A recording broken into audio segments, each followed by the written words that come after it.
Barangay Love Stories. Love Stories. Bukod sa pamilya natin ay malaki rin ang ginagampanan ng mga taong nakakasama natin sa araw-araw upang mahubog ang ating pagkatao. Kaya nga mahalaga na magkaroon tayo ng mga kaibigan na tutulong sa atin upang magtagumpay tayo sa buhay at dadamay sakali namang dumaan tayo sa pagsubok. Ikaw kapuso, meron ka bang maituturing na tropa? Dear Papa Dudut, good day po sa inyo at sa ating avid listeners. Kilalanin niyo na lamang po ako sa pangalang Lily. 32 years old at isa po akong public school teacher dito sa Rizal. Last year ko lang po talaga na-discover ang programa ninyo lalo noong nagka-pandemic. At aminado po ako na na-addict na ako sa pakikinig ng mga storyang tinatampok ninyo. Kung kaya napagdesisyonan ko pong subukang sumulat at baka sakaling mabasa ninyo ang kwento ko. Papadudot, uli na po ako sa mga magulang at bata pa lamang ako nang mamatay ang tatay ko dahil sa isang aksidente sa construction site na pinagtatrabahuhan niya. Samantalang kakapasa ko pa lamang noon sa board exam nang iwan din ako ni nanay. Wala po akong kapatid at karamihan sa mga kamag-anak namin ay nasa probinsya. Tapos ay hindi pa kami ganon kamapera noong araw. Kaya masasabi ko na sobrang naging challenging ang school days ko. Mabuti na lamang dahil sa kabila ng mga pagsubok na pinagdaanan ko noon. Kasanggat kasama ko ang 3 kong best friends. At kung tutuusin ay hindi lang po story ng buhay ko ang gusto kong ibahagi sa ating mga kabarangay ngayong tanghali kung hindi kwento naming magtotropa.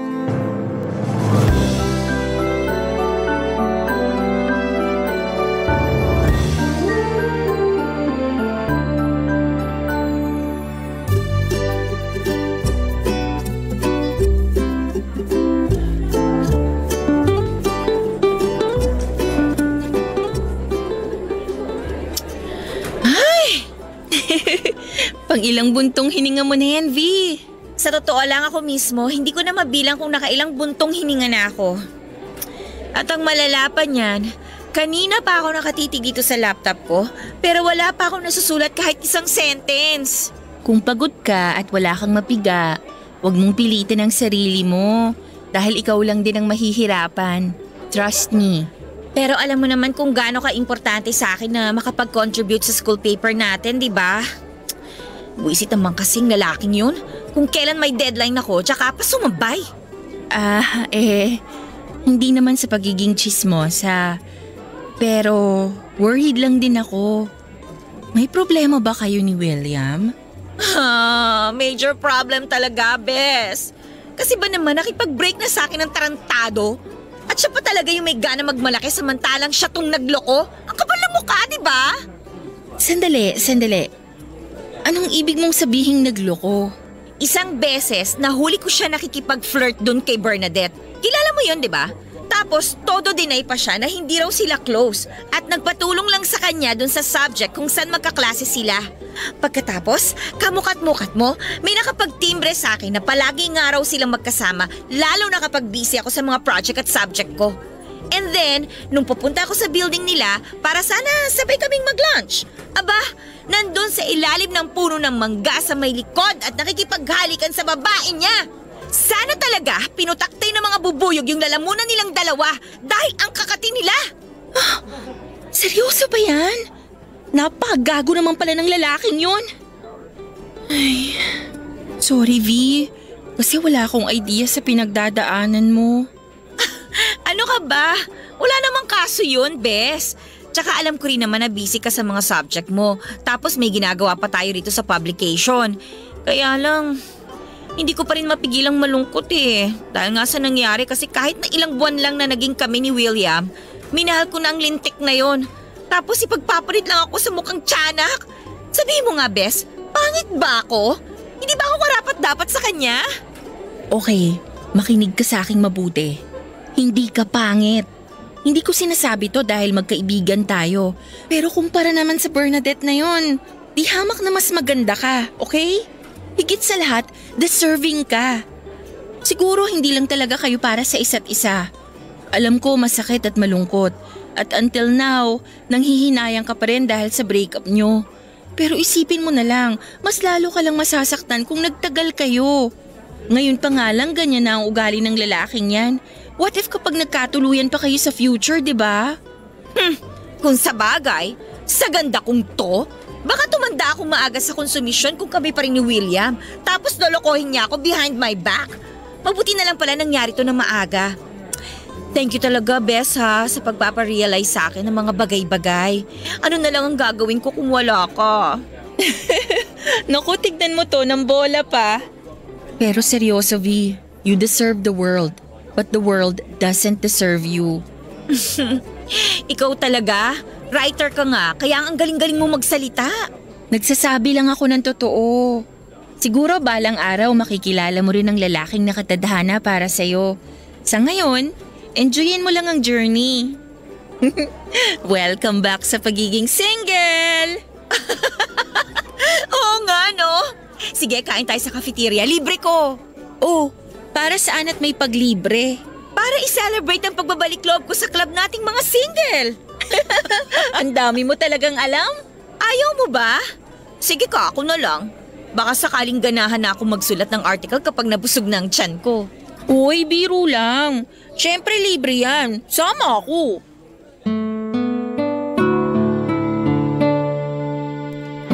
Isang mananahe ang nanay ko, Papa Dudut. Samantalang construction worker naman ang tatay ko. Si nanay ay taga Iloilo at si tatay ay taga Samar. Tapos sa Novaliches po sila nagkakilala hanggang sa nagsama na nga sila at bumuo ng isang pamilya. Hindi nagtagal ay napadpad sila dito sa Rizal at pinanganak na ako. Sakto lang sa kinakain namin ang kinikita nila, pero sa kabila ng lahat ng ito ay iginabang ng mga magulang ko ang pag-aaral ko. Nung araw naman kasi ay hindi pa ganon kamahal ang mga bilihin at libre pa ang pag-aaral sa mga public school. Kung merong mang pagkakagastosan, baon na lamang at iba pang mga projects. Kaya nga kahit papaano ay nairaraos ko ang pag-aaral ko sa elementary at high school. Noong mag-college ako ay patay na po si tatay. Kaya kay nanay naatang ang responsibilidad para makapagtapos ako. Mabuti na lang dahil sinuwerte naman akong naging scholar. Nasa second year na ako noon sa kursong education nang makilala ko si Via. Naging kasamahan ko siya sa school publication namin. Maganda, sophisticada at yayamanin, ganyan ko po i-describe ang kaibigan kong yon. Palibasa may kaya naman po talaga ang kanyang pamilya dahil parehong negosyante ang mga magulang niya. Pero sa kabila ng estado nilang yon ay nananatiling down to earth si Via. Bagay na naging dahilan pa para maging close kami, Papa Dudut.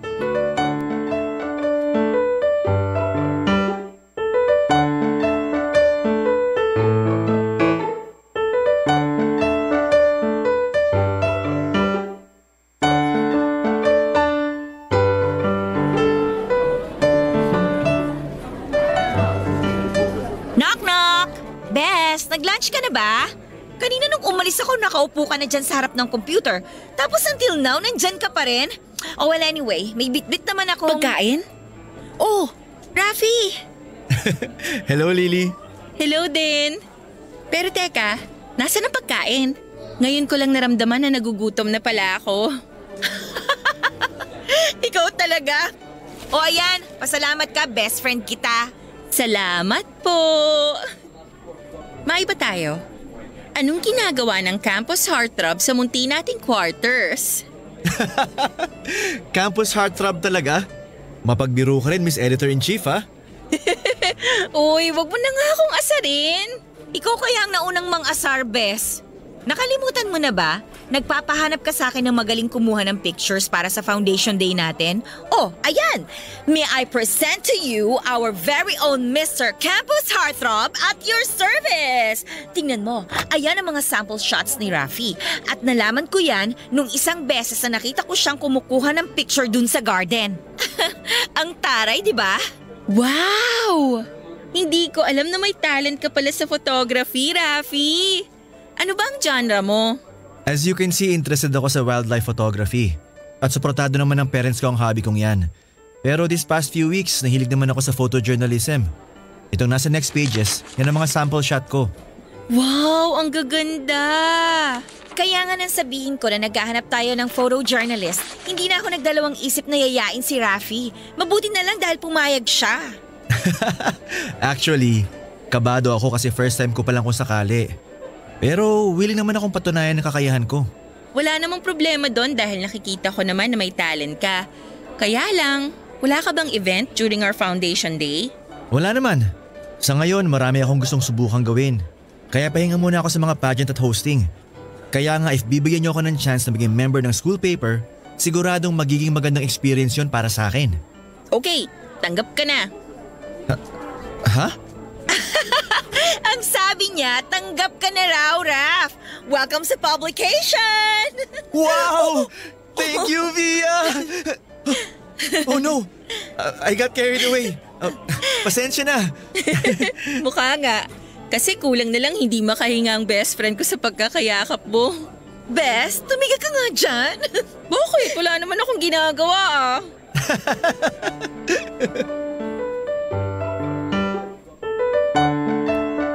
Papadudot, matangkad, guwapings at maputi kung sa pisikal na katangian ay pang-artista po talaga ang itsura ni Rafi.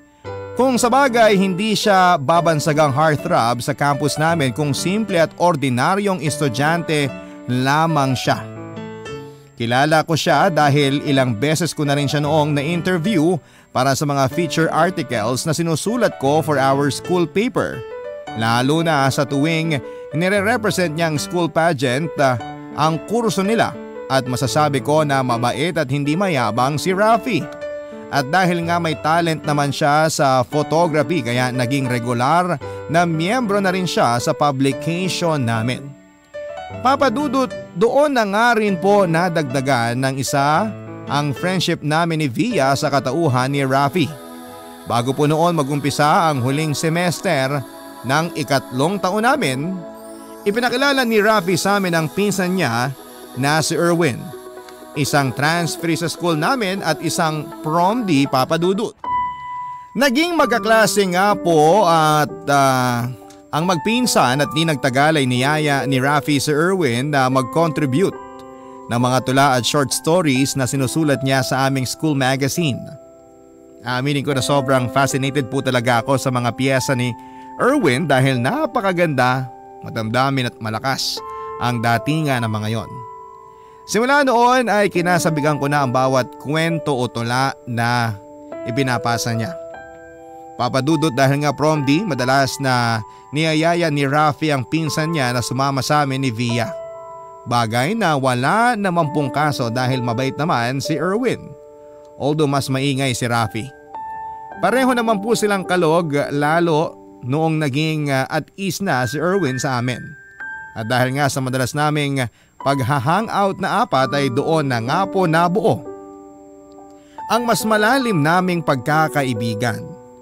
At napatunayan ko po yon nang magkasakit ang nanay ko noong nasa huling semester na kami bago ang graduation.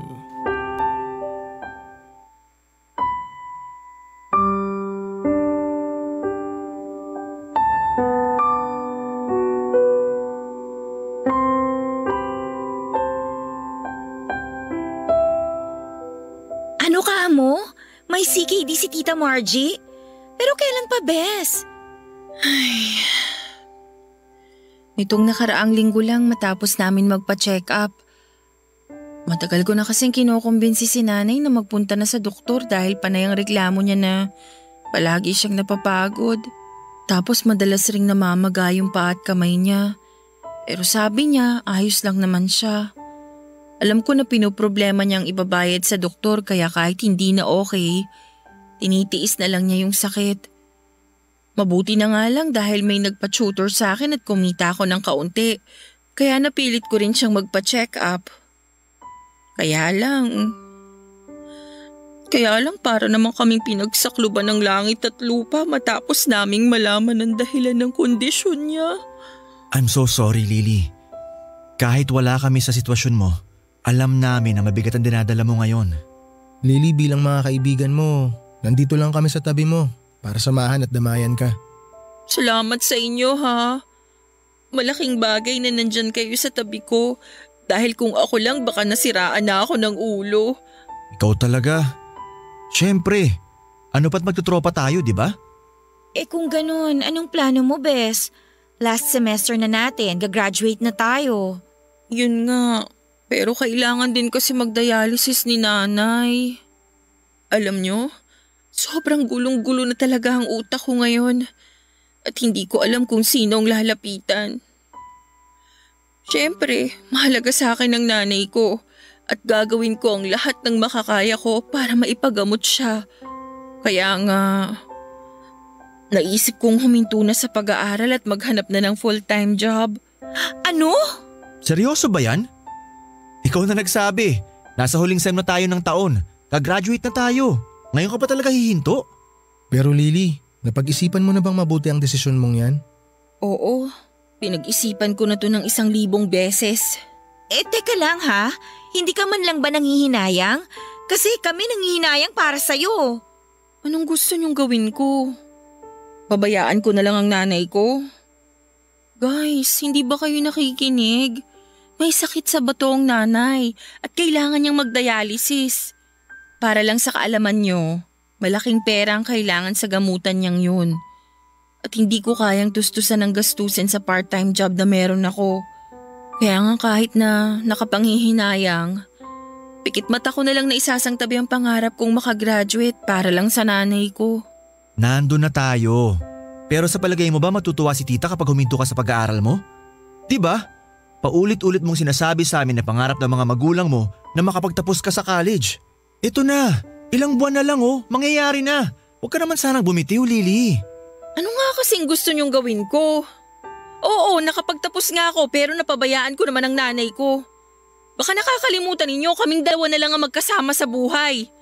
Hindi ko maaatim na may mangyaring masama sa kaisa-isa kong magulang nang dahil lang sa sinasabi niyong pangarap na yan. Okay, naiintindihan namin ang pinanggagalingan mo, Bes. Alam din namin kung gaano mo kamahal si Tita Margie. Pero may point din naman si Rafi sa mga sinabi niya. Alam namin na mga kaibigan mo na hirap kayo financially. At kung may choice naman at resources, hindi mo kailangang isakripisyo ang sarili mong pangarap at matutulungan mo pa rin sa gamutan niya ang nanay mo. Kaya nga naisip ko na para mas matulungan kayo ni tita, kakausapin ko ang parents ko para tulungan kayong mailapit sa government agencies at sa mga private sector para matugunan ang pangangailangan ni Tita Margie. Bukod dun, kakausapin ko rin ang daddy ko na maipasok kayo sa foundation niya para ma-sponsoran din ang gamutan ng nanay mo, Lily. May mga kakilala ring doktor si Mami na pwede niyang i-recommend para mapanatag ang nasa mabuting kamay si Tita Margie. Pwede rin tayo magpa-fundraising para kay Tita Margie. Malaking bagay yung makukuha nating donations mula dun. Magandang idea nga yan, pinsan. Kung hindi nyo na itatanong, may talent din sa pagganda tong si Erwin. Ito na yata ang magandang pagkakataon para maipakita sa madla ang tinatago niyang husay. Uy, sira. Puro ka talaga biro. Seryoso yun, baliw. Ayan, okay na. May plano na tayo. Kaya Bes, huwag ka namang problema masyado, okay? Katulad nga ng sinabi ni Rafi, nandito lang kaming mga tropa mo. Di ba nga walang iwanan? Maraming salamat talaga. Wala yun. Huwag ka nang umiyak. Sigurado, magiging maayos din ang lahat. Hiyang-hiya po talaga ako noon sa financial assistance at iba pang mga tulong na inoffer sa akin ng tropa ko, Papa Dudut. Palibasa ay hindi rin naman lingid sa kalaman nila na kami na lamang ni nanay ko ang magkasama sa buhay pagkatapos ay dinapuan pa siya noon ng karamdaman. Nang mga panahon na yon, may part-time job na ako. Pero hindi po sapat ang kinikita ko sa pagtututor para matustusan ang mga gamot ni nanay. Bukod doon ay may thesis pa kami kaya nga malaking bagay na nandyan ang mga kaibigan ko para alalayan ako. Dahilan para hindi ko na rin po bitawan ang pag-aaral ko noon. Tanda ko pa na sinabi ko sa kanila na may babalik ko rin ang mga naitulong nila pagdating ng araw. pero sinabi nila sa akin na nilista na lang nila yon sa tubig. Hindi nga nagtagal ay sabay-sabay po kaming nakapagtapos sa kolehiyo. Nang taon ding yon ay nag-apply ako sa isang private company bilang habang nag-review para sa licensure examination. Samantalang nakakuha naman kaagad ng regular na trabaho sa airlines si Via bilang flight attendant. At nagtrabaho naman si Rafi bilang system administrator sa isa sa pinakamalaking tech company na ang head office ay nasa abroad, at ganon din po si Erwin na isa namang software developer sa kasalukuyang panahon, Papa Dudut.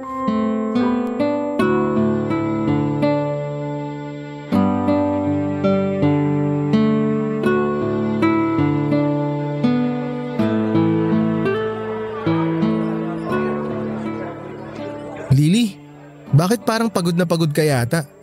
Kumakain ka pa ba? Ano bang klaseng tanong yan, Erwin?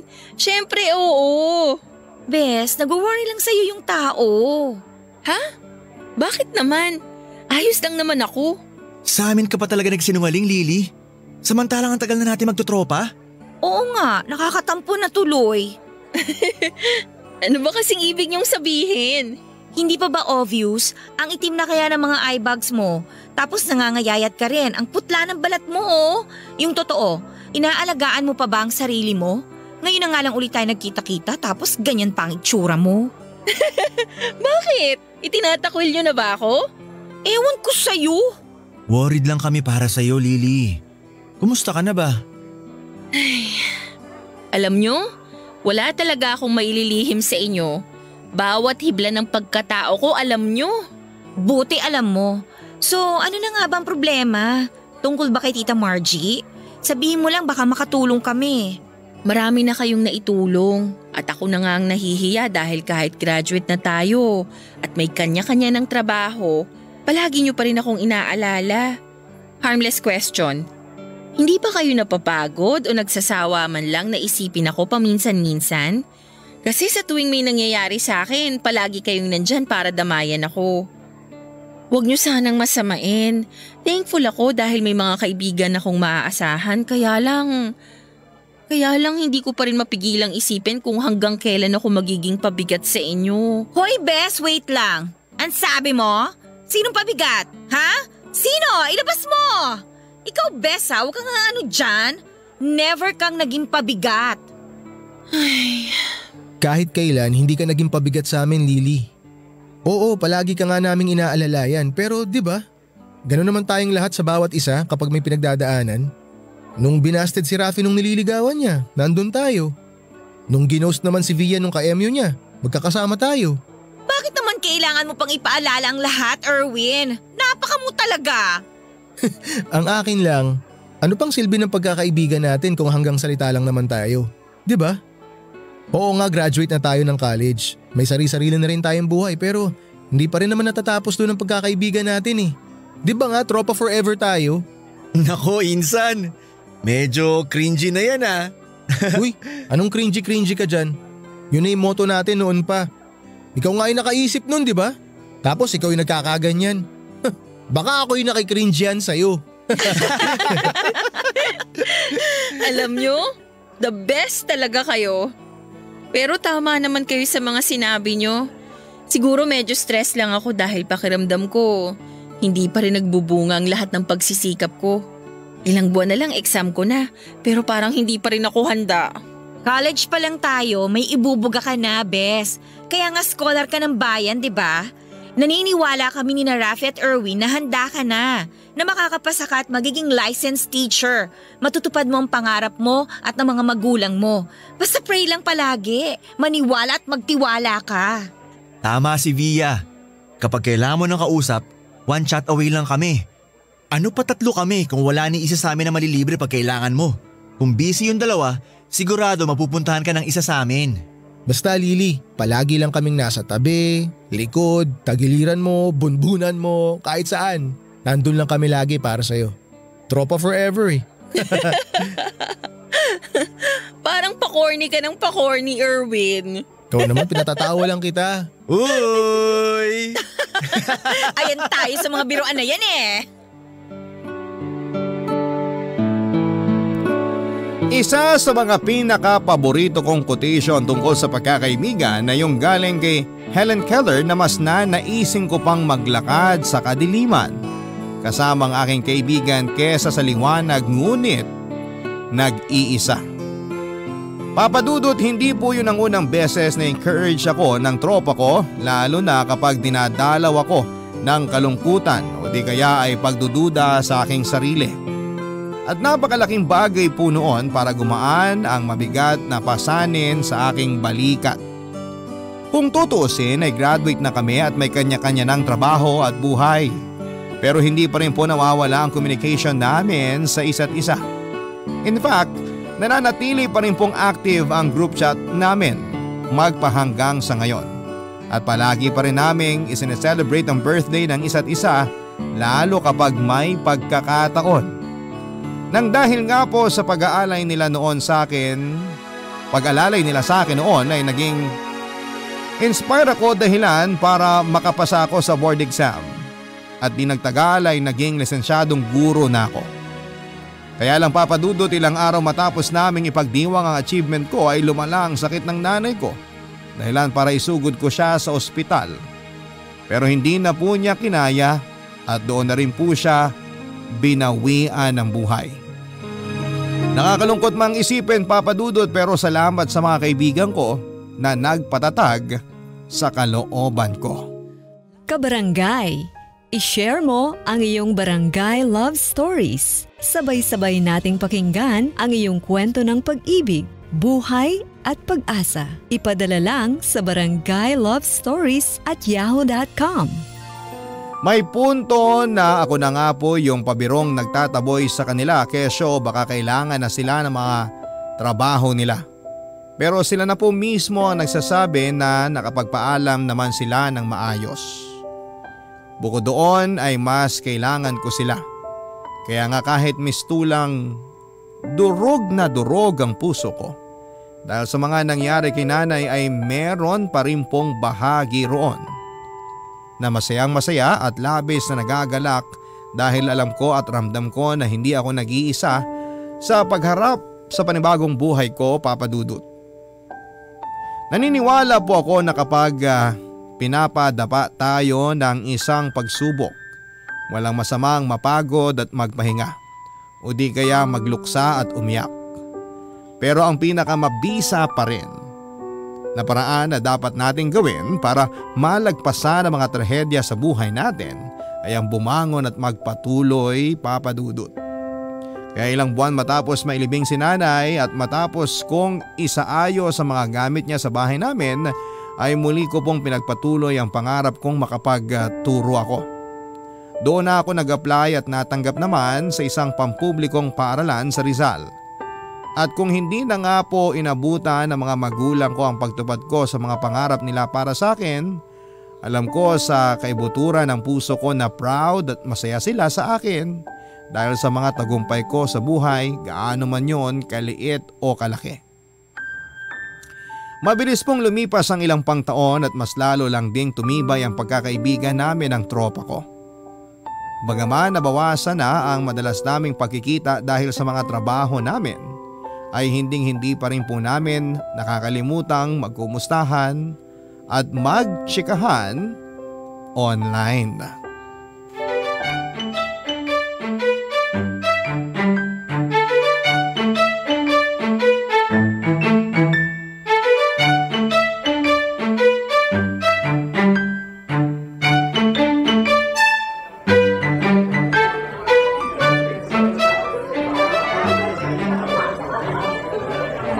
Mag-iisa't kalahating oras na pero wala pa rin yung bruha at bruho. Ano Erwin, nasa na ba daw yung pinsan mong yun? Kanina ko pa nga tinitext pero walang reply yung mokong. Si Via ba? Di ba hindi naman ugali nun na malate? Ewan ko dun. Sin-zone lang ako sa chat niya eh.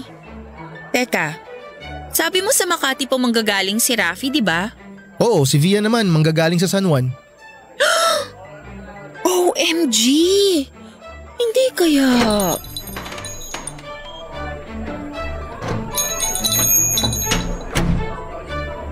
Hello guys! Sorry late kami ni Rafi. Okay lang. Pero bakit naka-holding hands kayo? Aber? Mabuti pa, maupo muna kami bago nyo kami gisahin. Okay. So, anong nangyayari? Guys, ano kasi? Huwag sana kayo mabibigla pero kami na ni Rafi. Uy, wow! Well, congrats! Yun na yun? Hindi ba kayo nagtaka? Hindi ba kayo binalot ng misteryo na, oh my gosh, may ganap ba? Na-frustrate na ako lahat-lahat kakaisip paano kami aamin sa inyo habang on the way dito. Tapos ganyan lang ang mga reaksyon nyo. Ano bang inaasahan mong magiging reaction namin, Bes? Well, hindi ba obvious na masayang-masaya kami para sa inyo ni Rafi? Sabi ko naman sa'yo, Via. Alam na nila na may something sa atin eh. Correction. Matagal na naming alam. Ewan ko ba kung bakit ngayon lang kayo na-develop sa isa't isa. Sa bagay, bakit pa ba ako nagtanong? Napaka-torpe nitong pinsan ko. Ang sakit mo naman magsalita. Nasasaktan kay torpe ka naman talaga. Hoy Erwin, hindi torpe si Rafi ha. Low-key lang. Paano ba yan? Dahil kayo na, manlilibre kayo ah. Ayos! O-order ako ng marami nito para sulit. Hoy, sandali. Sinabi na ba namin pumapayag kami? Tsaka bakit naman ganon? Teka lang! Napaka-kontrabida mo rin ano? Baka nakakalimutan mo. Late rin kayong dumating. Gutom na kami ni Erwin eh. Sa sobrang gutom ko nga parang binutas na ng mga bulati tong tiyan ko. At kasalanan yung dalawa kapag nauwi na to sa ulcer. O siya, sige na. Panalo na kayo. Manlilibre na kami para naman makabawi rin kami sa paghihintay nyo. Hay nako, bakit ba kasi ako nagkaroon ng pinsan na kasing torpe mo eh? Uy, grabe ka na sa akin ha. Huwag mo na lang siyang pansinin, baby ko. Halika dito, kiss kita. Come to mama. Papadudot, kahit noong bago pa lamang kami graduate sa college, may pakiramdam na talaga ako na may namumuong magandang bagay dito kina Via at Rafi. At nang kumpirmahin nga nila mismo sa amin ni Erwin na sila na ay masaya po kami para sa kanila. Wala po kaming ibang gusto kundi ang magtagal at maging matagumpay ang kanilang relasyon.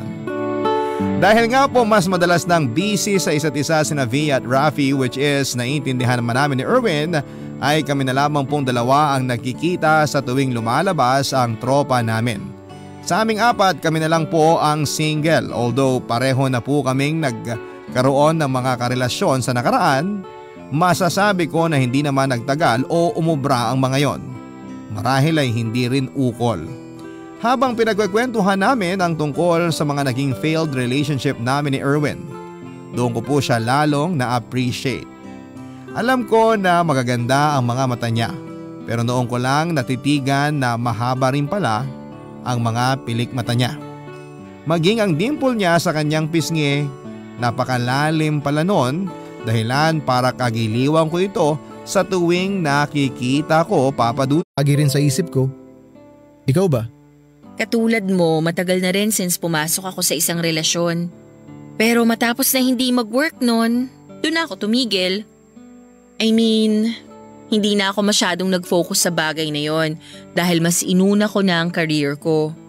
Kaya lang matapos umamin sina Via at Rafi na sila na, na-realize ko na parang, alam mo yun, wala namang masama if susubukan ko ulit makipag-date.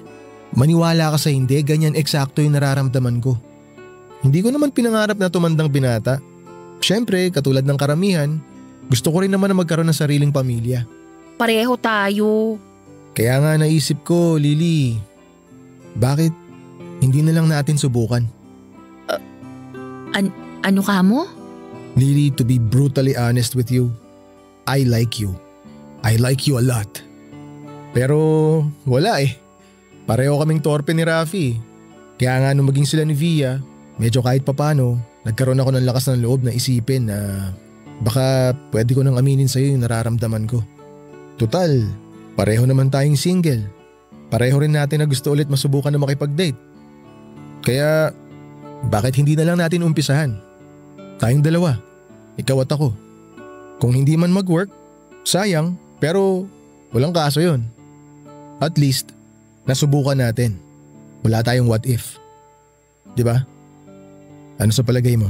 Ito na nga, oh. Iti-text ko na yung dalawa na magdo-double date tayo sa beach sa katapusan. Yun! Yan ang gusto ko. Mabilis ka usap.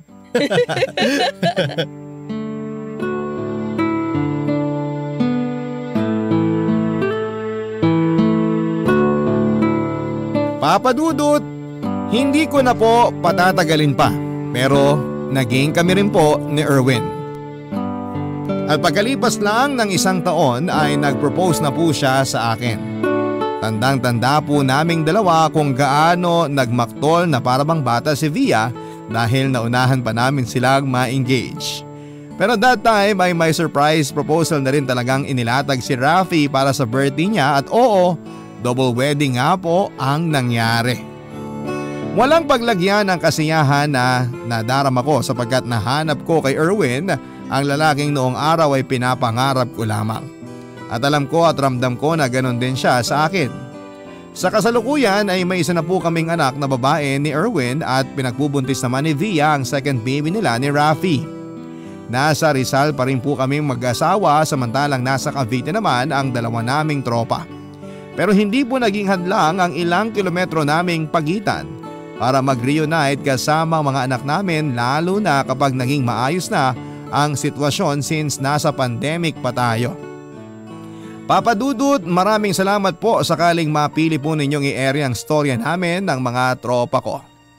Sana kahit papaano ay nakapagdulot po kami ng inspirasyon, saya at aral sa ating mga kapuso at mga kabarangay. Ang inyong forever kapuso at kabarangay, Lily. Salamat po. Barangay Love Stories. Love Stories.